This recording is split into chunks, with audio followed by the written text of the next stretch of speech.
Welcome back children. Let us move on to our next subtopic, friction. இதுக்கு முன்னாடி frictional force அப்படினா என்னங்கறத நம்ம எங்க பார்த்தோம், viscous force and viscosity ல பார்த்தோம். ரெண்டு லேயருக்கு நடுவுல ஆக்ட் ஆகுற ஃபோர்ஸ் இது. எப்போதுமே ஒண்ணுக்கு ஒண்ணு ஆப்போசிட் டைரக்ஷன்ல இருக்கும். மூவிங் பாடிக்கு ஆப்போசிட்ல தான் frictional force இருக்கும் அப்படினு பார்த்துட்டோம். அதேதான் what is friction? friction உராய்வு. எப்ப ஒரு பொருள் இன்னொரு பொருள் மேல ஒண்ணோட ஒண்ணு ஸ்லைட் ஆகறப்ப தான் இருக்கும். That is a kind of force. What is friction? Friction is a kind of force that acts opposite to the direction of the moving body. எப்போதுமே moving body எந்த டைரக்ஷன்ல இருக்கோ அதுக்கு ஆப்போசிட்ல தான் என்ன இருக்கும், frictional forceங்கிறது வந்து ஆக்ட் ஆகும். அப்போ ஒரு சின்ன example you are going to see. ஒரு ஆப்ஜெக்ட் இருக்கு. இந்த ஆப்ஜெக்ட்டை நீங்க ஒரு டைரக்ஷன்ல புஷ் பண்றீங்க from your left to right hand. frictional forceங்கிறது எந்த டைரக்ஷன்ல இருக்கும், அதுக்கு opposite direction from right to left அப்படிங்கிறது. இப்போ applied forceோட டைரக்ஷனை மாத்துனீங்கனா frictional forceோட டைரக்ஷனும் மாறி இருக்கத பார்க்கலாம். It implies that always the force of friction will always oppose the direction of the applied force. What are the factors affecting friction? friction affect பண்ற factorsலாம் என்னென்னங்கறத let us see with three small illustration. இப்போ number 1 blockல பார்க்கறீங்க, ஒரு smooth பால் ஒரு smooth சர்ஃபேஸ்ல வந்து ஸ்மூத்தா நல்லா ஃபாஸ்டரா ஈஸியா rotate ஆயிட்டு இருக்குது. செகண்ட் ஒன் ஆப்ஜெக்ட் ஸ்மூத்தா இருக்கு, ஆனா அதோட சர்ஃபேஸ் வந்து ரஃபா இருக்கு அப்படிங்கறத பார்க்கலாம். another one ஒரு ரஃப் ஆப்ஜெக்ட், ஒரு நியூ டயர் மாதிரி ஒன்னு கொடுத்திருக்காங்க, அதுல ஒரு ஸ்மூத் சர்ஃபேஸ் நல்ல வழவழன்னு இருக்க டைல்ஸ்ல அது எப்படி கொஞ்சம் ஸ்லோவா ரொட்டேட் ஆயிட்டு இருக்கு. தேர்ட் ஒன் ஆப்ஜெக்ட்டும் ரஃப், அதோட மூவ் ஆகிற சர்ஃபேஸும் ரஃப் ஸ்லோவாக மூவ் ஆகிட்டு இருக்கு. ஸோ இதுலேருந்து நமக்கு என்ன பார்க்கலாம், எதில் ஹையஸ்ட் ஃப்ரிக்ஷன் இருக்குது, உராய்வு எதில் அதிகமாக இருக்குது, எதில் இருக்குது பார்க்குறீங்க, ஹையஸ்ட் ஃப்ரிக்ஷன் அப்படிங்கிறது வந்து நம்பர் 3ல் இருக்குங்கிறத will come to no. Lowest friction உராய்வு எதில் கம்மியாக இருக்குது, நம்பர் 1ல் இருக்குது. ஆப்ஜெக்டும் ஸ்மூத்து சர்ஃபேஸும் ஸ்மூத்து, அதனால் ஃப்ரிக்ஷன் வந்து ரொம்ப லோவாக இருக்குது, உராய்வு கம்மியாக இருக்குது, அது ஈஸியாக அது ரொட்டேட் ஆகிட்டு இருக்குது அந்த பாலுங்கிறத we can see. So that implies that nature of the surface, எப்படி ஆப்ஜெக்ட்டும் சரி அது ரோல் ஆகிற மூவ் ஆகிற அந்த சர்ஃபேஸும் சரி அது வந்து ஃப்ரிக்ஷனை அஃபெக்ட் பண்ணுது அப்படிங்கிறத will come to know. Nature of the both the surfaces, ஆப்ஜெக்டோட சர்ஃபேஸும் சரி அது மூவ் ஆகிற அந்த சர்ஃபேஸும் that is affecting the friction. Second one we are going to see what is the second factor affecting the friction is weight of the body and area of contact. Weight of the body and area of contact. The weight of the body, how it's affecting the friction. இந்த first பார்த்தோம் இல்லைங்களா, both the surfaces, அதே தான் இதில் கொஞ்சம் detail explain பண்ணியிருக்காங்க. இந்த உடன் பிளாக்ல ஒரு இன்னொரு இதை ஸ்லைட் பண்ணி வச்சுட்டு ஒரு ரோலர் ஒன்று மேலேருந்து கீழே ப்ளேஸ் பண்ணுறப்ப ஸ்மூத் சர்ஃபேஸில் ரோல் ஆகி வந்துருச்சு. இப்போ ஒரு சாண்ட் பேப்பரை வச்சிடுறீங்க, சாண்ட் பேப்பரை வச்சு இந்த ரோலரை மேலேருந்து கீழே நீங்கள் ரோல் பண்ணி விடுறீங்க. அப்போ இந்த ரோலர் ஸ்லோவாகி வர்றதை நாம் பார்க்குறோம். ஏன் அது மூவ் ஆகிற அந்த சர்ஃபேஸுங்கிறது கொஞ்சம் ஹார்டராக இருக்குது. நம்ம ஆல்ரெடி பார்த்துருக்கோம், நேச்சர் ஆஃப் த சர்ஃபேஸ் வந்து ஃப்ரிக்ஷனல் ஃபோர்ஸ்க்கு டிபெண்ட் பண்ணியிருக்குன்னு பார்த்தோம். சர்ஃபேஸ் ரஃபாக இருந்தால் ஃப்ரிக்ஷனல் ஃபோர்ஸ் எப்படி இருக்கும், அதிகமாக இருக்கும். ஃப்ரிக்ஷனல் ஃபோர்ஸ்னால் அந்த அப்போசிங் ஃபோர்ஸ் அதிகமாக இருக்குதுன்னா அந்த பாடி மூவ் பண்ணுறதும் கம்மியாக இருக்கும். இந்த சாண்ட் பேப்பர் பார்த்தீங்கன்னா குறன்னு இருக்கும், அதில் ஸ்மூத் சர்ஃபேஸ் இருக்காது, அதில் இர்ரெகுலாரிட்டிஸ் இருக்கும், பள்ளம் மேடுமா சின்ன பள்ளம் மேடுமா இருக்கும். இப்போது சர்ஃபேஸ் இர்ரெகுலாரிட்டி, அந்த மூவ் ஆகிட்டு வர அந்த ரோலரில் இருக்க இர்ரெகுலாரிட்டிஸும் இருக்குது. அதே மாதிரி ஃபஸ்ட் ஆப்ஜெக்டை விட செகண்டில் போட்ட நீங்கள் ரோலரில் நிறைய இர்ரெகுலாரிட்டிஸ் இருக்குது. இந்த சாண்ட் பேப்பரில் இர்ரெகுலாரிட்டிஸ் இருந்ததுன்னா அந்த ரோலர் மூவ் ஆகிட்டு வர அந்த டைம்ங்கிறது வந்து ஸ்லோவாக தான் இருக்கும்.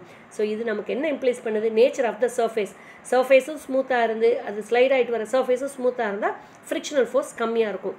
அந்த ஆப்ஜெக்டும் ரஃப்பாக இருக்குது, அது ரோல் ஆகிட்டு வர அந்த சர்ஃபேஸும் ரஃப்பாக இருக்குது, ஜாமெட்ரிக்கல் இர்ரெகுலாரிட்டிஸ் மேடு பள்ளமாக இருக்குதுன்னா ஃப்ரிக்ஷனல் ஃபோர்ஸ் அதிகமாக இருக்கும், அது ஸ்லோவாக மூவ் ஆகிட்டு வரும். ஸோ இந்த first one factor affecting the friction is nature of the surface. So first right.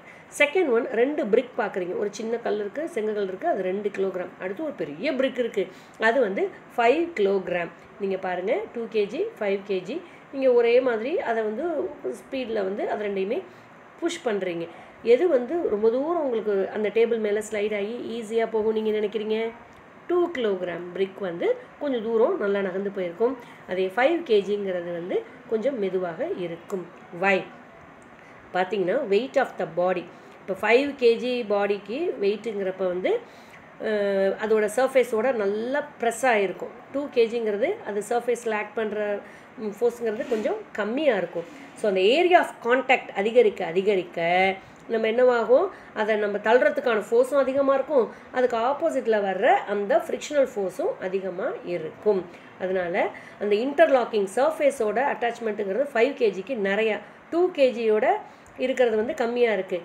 For an example, இப்போ ரோலர் இருக்குது பார்த்தீங்களா, ஏன் அதால் வேகமாக போக முடியறதில்ல, ஏன் போகிறதில்ல? அது ஏரியா ஆஃப் கான்டாக்ட் வந்து அதிகமாக இருக்குது. ரோடில் இர்ரெகுலாரிட்டிஸ் இருக்கும். அந்த ரோலர் பார்த்தீங்கன்னா அதுவும் ஹார்டாக ரஃப்பாக இருக்கும். ஸோ அதால் வேகமாக போகிறதில்ல. சைக்கிளில் வந்து ஏரியா ஆஃப் கான்டாக்ட் ரோட்டில் பார்த்தீங்கன்னா கம்மியாக இருக்கும். அதனால் சைக்கிளில் போகிறவங்கனால சீக்கிரமாக போக முடியுது. So 3 factors affecting friction are nature of surface, weight of the body and area of contact. 2 சர்ஃபேஸ்மே ரஃபாக இருந்தால் ஃப்ரிக்ஷனல் ஃபோர்ஸ் அதிகமாக இருக்கும், வெயிட் அதிகரிக்க அதிகரிக்க ஃப்ரிக்ஷனல் ஃபோர்ஸ் அதிகமாக இருக்கும், ஏரியா ஆஃப் கான்டாக்ட் அதிகமாக இருந்தாலும் friction force will be higher. இப்போது இந்த ஃப்ரிக்ஷனை how many types we have divided? 2 types. இன்னும் வந்து ஸ்டாட்டிக் ஃப்ரிக்ஷன், இன்னொன்று வந்து கைனடிக் ஃப்ரிக்ஷன். ஸ்டாட்டிக் ஃப்ரிக்ஷன்னா அந்த ஆப்ஜெக்ட் வந்து ரெஸ்ட்டில் இருக்கிறப்ப அப்ளை பண்ணுற ஃபோர்ஸ், அதுக்கு ஆப்போசிட்டில் வர ஃப்ரிக்ஷனல் ஃபோர்ஸ் தான் static friction. when the object is at rest static friction இருக்கும். இந்த ஆப்ஜெக்ட் மோஷனில் இருக்கப்ப ஸ்லைடிங் ஃப்ரிக்ஷன், ரோலிங் ஃப்ரிக்ஷன் இருக்கும். டோட்டலாக இந்த ஆப்ஜெக்ட் ரெஸ்ட்டில் இருக்கிறப்ப ஒரு கைண்டு, அது மோஷனில் இருக்கப்ப 2 டைப். என்னென்ன ஃப்ரிக்ஷன் ஃபோர்ஸ் டைப்ஸ் இருக்குது? Static friction, kinetic friction. அந்த கைனடிக் ஃப்ரிக்ஷனுக்குள்ளே 2 இருக்குது, அதுதான் sliding friction and rolling friction. அதுக்கு முன்னாடி you have to understand what is the difference between sliding, rolling. Sliding, rolling. இப்போது உன்னை தள்ளிக்கிட்டே போகிறோம் இல்லைங்களா, இப்போ ஒரு பிளாக் இருக்குது, ஒரு டேபிள் இருக்குது, அதை நீங்கள் அதை புஷ் பண்ணிகிட்டே போகிறீங்கள, அது ஸ்லைடிங். ரோலிங்னா இப்போ ஒரு சூட்கேஸ் இருக்குது, அதுக்கு கீழே சின்னதாக 2 வீல் அட்டாச் பண்ணியிருக்கிறீங்க, இல்லை அந்த டேபிளுக்கு கீழே 2 வீல் அட்டாச் பண்ணியிருக்கிறீங்க, நீங்கள் அப்படி தள்ளும்போது அது உருண்டு உருண்டு உருண்டு போகும். இப்போ கார் டயர் மூவ் ஆகி போகுது இல்லைங்களா, சைக்கிள் போகுது இல்லையா, அதெல்லாம் ரோலிங். ஸ்லைடுன்னா நீங்கள் சறுக்கு மரம் இருக்கா இல்லையா, அந்த ஸ்லோப்பாக இருக்கிறதுல ஸ்லைட் பண்ணி வர்றது ஸ்லைடிங். இப்போ அதெல்லாமே மோஷனில் இருக்கிறப்ப ஆக்ட் ஆகிற frictional forces. So what are the types? Static and kinetic friction. Kinetic friction is divided into 2 types. One is sliding friction, other one is rolling friction. Let us see types of friction. Static friction, sliding friction, rolling friction. Static friction ங்கிறது when the object is at rest. ஸ்டாட்டிக்கா அது ரெஸ்ட்டில் இருக்கும்போது இருக்கிற ஃப்ரிக்ஷனுக்கு பேர் தான் static friction.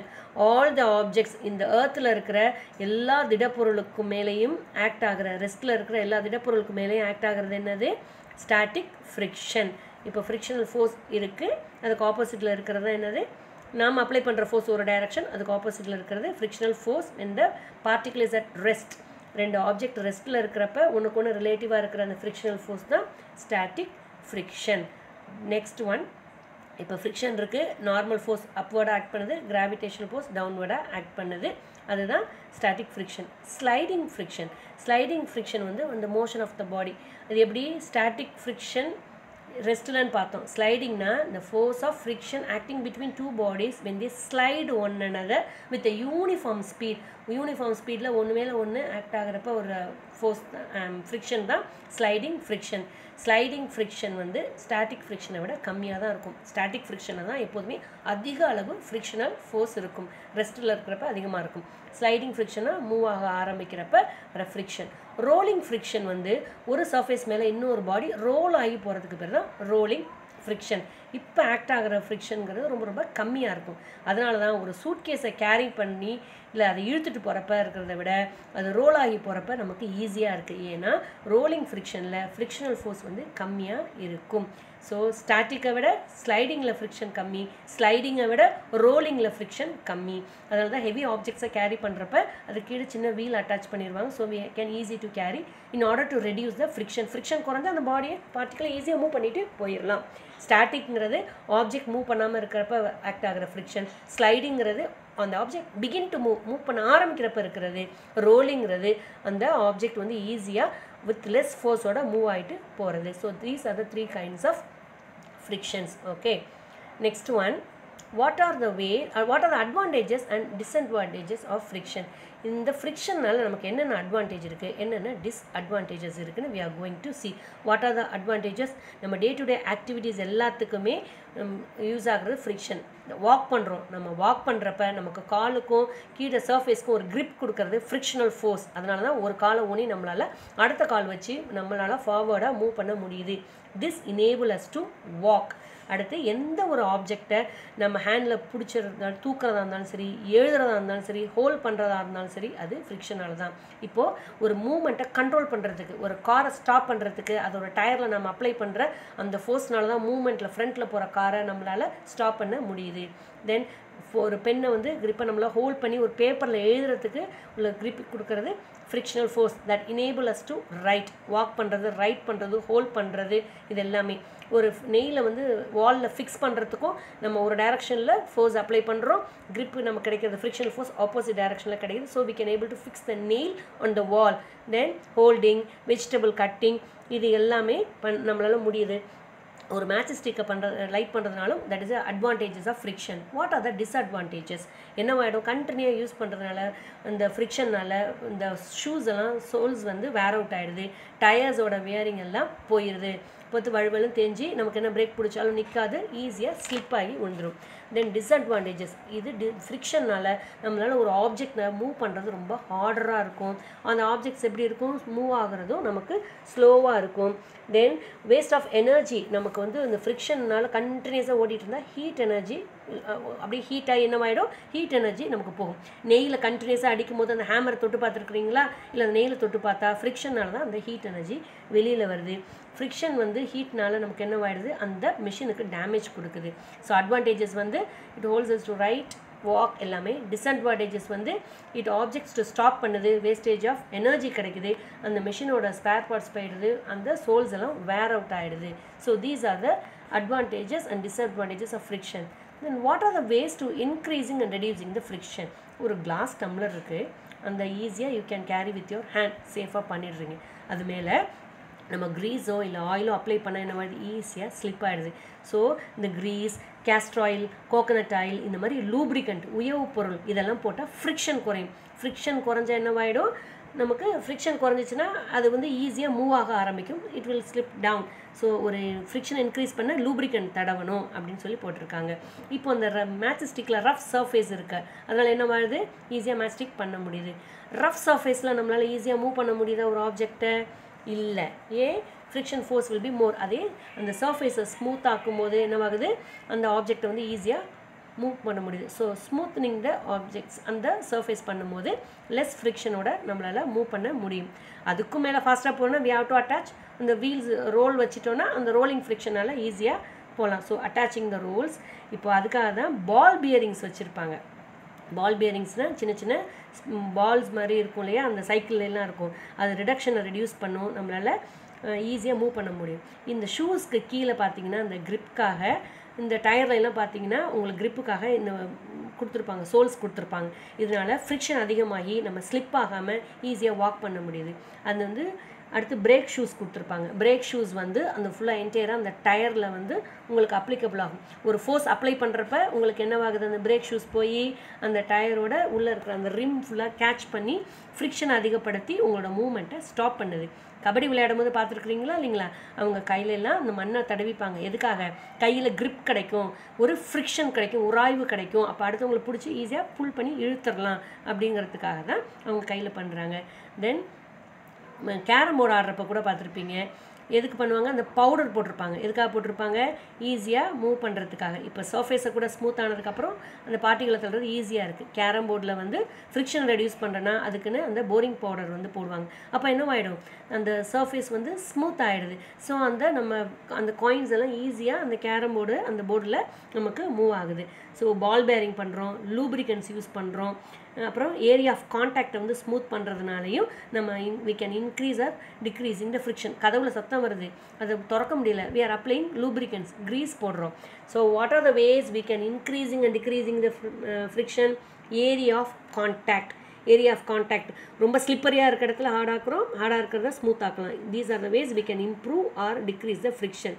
Lubricants, இப்போ machine கண்டினியூஸாக ஓடுது, கிச்சின்னு சத்தம் வருது, அப்போ அதோட பர்ஃபார்மன்ஸ் வந்து குறையும். ஸோ அப்போ இங்கே என்ன அப்ளை பண்ணுறோம், நம்ம க்ரீஸ் அப்ளை பண்ணுறோம். க்ரீஸ் அப்ளை பண்ணுறதுக்கப்புறம் என்ன வருது, ஸ்மூத் ரன்னிங் இருக்குது, ஒர்க் வந்து ப்ராப்பராக இருக்குது. That increase the efficiency of a machine. Weight carry பண்ணுறோம், என்ன பண்ணுறோம், அதில் இப்போ ஈஸியாக இருக்கா நமக்கு, இல்லை, அதை தூக்கிறதுக்கு ஹெவியாக இருக்குது. நம்ம என்ன பண்ணலாம், அதில் ஸ்மார்ட்டாக 2 வீல்ஸ் அந்த மாதிரி இருந்தால் கீழே அட்டாச்சாக இருந்தால் அந்த வெயிட்டை வந்து ஈஸியாக கேரி பண்ணிட்டு போகலாம். இப்போ வீல்ஸ் ப்ரொவைட் பண்ணுனா ஏரியா ஆஃப் கான்டாக்ட் குறையுது. So we can move the things easily. So these are the ways we can improve or decrease the friction. இப்போ இது வரைக்கும் இந்த லெசன் என்ன பார்த்தோம், ஃபோர்ஸுங்கிறது என்ன, ஒரு ரெஸ்ட்டில் இருக்கிறதோ இல்லை மூவிங்கில் இருக்கிற பாடியவோ ஒரு எக்ஸ்டர்னலாக நம்ம அப்ளை பண்ணி நம்ம சேஞ்ச் பண்ணுறது, அதோட ஸ்டேட்டை, அதோட நிலையை மாற்றுறதுக்கு பேர் தான் ஃபோர்ஸ்னு பார்த்தோம். த்ரஸ்ட்னா என்ன, அப்வர்ட் ஃபோர்ஸ் தான் த்ரஸ்ட்டுன்னு பார்த்தோம். ப்ரெஷர்னா என்ன, அந்த ஃபோர்ஸை மெஷர் பண்ணுற ஃபிசிக்கல் குவான்டிட்டி தான் ப்ரெஷர்னு பார்த்தோம். அந்த ப்ரெஷர் வந்து எப்படி ஏரில் நமக்கு ஆக்ட் ஆகுதுங்கிறத பார்த்தோம். இப்போ force and pressure in liquid பார்த்தோம். எப்படி இருக்கும், ஆழம் அதிகரிக்க அழுத்தம் அதிகரிக்கும், டெப்த்து போக போகுதுன்னு பார்த்தோம். பாஸ்கல்ஸில் ஃபோர்ஸை ஒரு பக்கத்தில் இன்னும் க்ளோஸ்டு சிஸ்டமில் அப்ளை பண்ணுனா அது எல்லா டைரக்ஷனையும் எல்லா இடத்துக்கும் டிஸ்ட்ரிபியூட் ஆகுதுங்கிறதையும் பாஸ்கல்ஸ்னால பார்த்தோம். சர்ஃபேஸ் டென்ஷன் என்ன, ஒரு லிக்விட் ஒரு ஃப்ளூயிடில் அதோட டாப் லேயரில் அந்த சர்ஃபேஸ் வந்து ஒரு மெம்ப்ரெயின் மாதிரி, ஒரு ஸ்ட்ரெச்சபிள் மெம்ப்ரெயின் மாதிரி இருக்குது, டைட் மெம்ப்ரெயின் மாதிரி இருக்குங்கிறத பார்த்தோம். சர்ஃபேஸ் டென்ஷனும் ஒரு ஃபோர்ஸோட ஒரு டைப், ஃப்ளூயிடோட ஒரு ப்ராப்பர்ட்டின்னு பார்த்தோம். விஸ்கஸ் ஃபோர்ஸ் அண்ட் விஸ்காசிட்டி, அது எந்த அளவு பாகுத்தன்மையோடு இருக்குது, எவ்வளோ ஸ்பீடில் மூவ் ஆகுது அப்படிங்கிறதையும் நம்ம பார்த்தோம். Third one friction. இப்போ 2 பாடிஸ் மூவ் ஆகிறப்ப அந்த மூவிங் பாடிக்கு ஆப்போசிட் டைரக்ஷனில் ஆக்ட் ஆகிற அந்த ஃபோர்ஸ்க்கு பேர் ஃப்ரிக்ஷன்னு பார்த்தோம். ஃப்ரிக்ஷனில் என்னென்ன டைப்ஸ் இருக்குதுன்னு பார்த்தோம். ஃப்ரிக்ஷனால் என்னென்ன அட்வான்டேஜ், நம்ம நடக்கிறது, எழுதுறது, ஹோல்ட் பண்ணுறது எல்லாமே அட்வான்டேஜ். டிஸ்அட்வான்டேஜஸ் என்னென்னு பார்த்தோம். வேர் அவுட், அந்த சோல் அவுட், தேய்மானம், அதுலேருந்து ஹீட் ப்ரொடியூஸ் ஆகிறது, இதெல்லாமே பார்த்தோம். அப்புறம் what are the ways we can increasing and decreasing the friction. Area of contact, lubricant use பண்ணுறது, பால் பேரிங்ஸ் யூஸ் பண்ணால் ஸ்மூத்தாக ஸ்லைட் ஆகி போகும், இதெல்லாம் சொல்லி பார்த்தோம். இப்போ என்னென்ன பார்த்துருக்கோம், ஃபோர்ஸ், த்ரஸ்ட், ப்ரெஷர் வந்து எப்படி ஏரில் இருக்குன்னு பார்த்தோம். Force and pressure in liquid பார்த்தோம். Pascal's law, surface tension, viscous force or viscosity, friction and its types, advantages and disadvantages of friction, what are the ways we can increasing and decreasing the friction path. I think, hope all you have understood the lesson. Thank you, children.